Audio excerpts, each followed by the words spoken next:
Kun todo mag-pose. At hindi camera shy.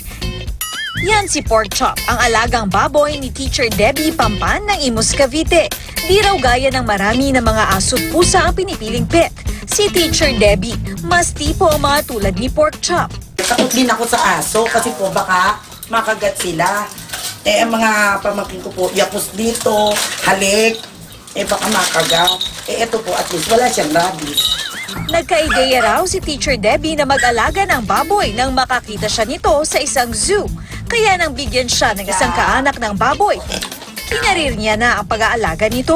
Hindi rin daw sumagi sa isip ni Teacher Debbie na litsunin si Pork Chop. Ay hindi po, kasi iiyak ang lahat ng mga pamilya ko, buong pamilya ko ho. Hindi lang ako ang iiyak. Itinuturing nilang miyembro ng pamilya si Pork Chop. Fashionista rin daw ito. Ano yung red po, ginamit po namin yan nung Pasko.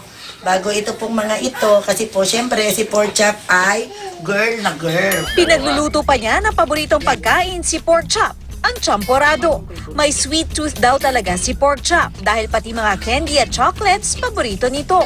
Wala na raw tanggal-tanggal ng balat dahil marunong si Pork Chop na ihiwalay ang candy sa balat nito. Para kay Teacher Debbie, talaga raw nagdadala ng good vibes sa kanila at kahit sa kanilang mga kapitbahay si Pork Chop. Katrina Son, Nakatutok, 24 Oras.